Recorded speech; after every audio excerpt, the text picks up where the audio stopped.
বয়সের ভারে এখন চলাফেরা করাটাও কষ্টসাধ্য। স্ত্রী স্ট্রোক করে হাঁটাচলা করতে অপারগ, অথচ নিজের বাড়ির চারপাশে বাঁশের বেড়ায় অবরুদ্ধ নজরুল ইসলামের পরিবার। পেছনের অংশের সরু গলি ও অন্যের উঠানের উপর দিয়ে চলাচল করতে হয় পরিবারের সদস্যদের।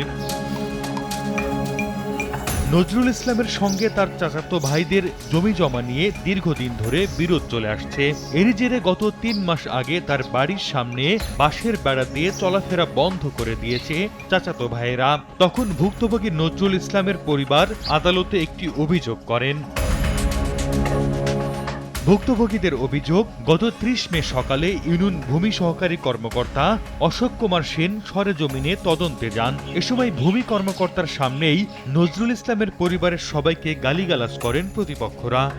নগদে ৫০০ টাকা বা তার বেশি পেমেন্টে পেতে পারেন ঢাকায় জমিসহ ২০ কোটি টাকার পুরস্কার।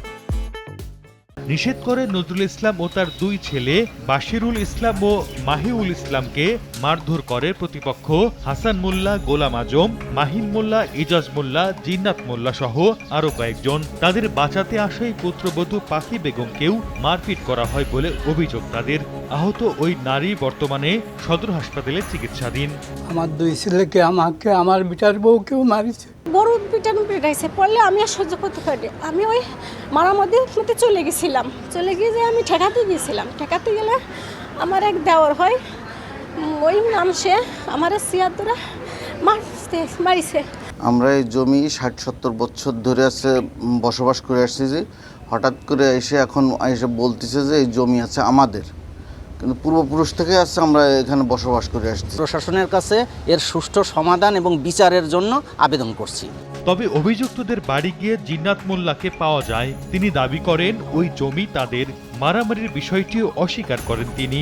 কথার প্রসঙ্গ ঠেলাঠেলি হয়েছে, মারামারি যদি অত তাহলে কি আমার বাড়ির টাইটে বেড়াতে পারতো না। পুলিশ বলছে তদন্ত করে এ ব্যাপারে আইনানুগ ব্যবস্থা নেওয়া হবে। বিষয়টি অভিযোগ দিচ্ছে, এটা অধর্ত অপরাধ হয়, আমরা এটা কোর্টে পাঠাই দিই, আইনগত ব্যবস্থা প্রক্রিয়াধীন আছে। নড়াইল সদরের মাইজপাড়া চারিখাদা গ্রামের বাসিন্দা নজরুল ইসলাম। তার পূর্বপুরুষ দীর্ঘ ১০০ বছর ধরে এই বসত ভিটার উপর বসবাস করে আসছেন। সময় সংবাদ, নড়াইল।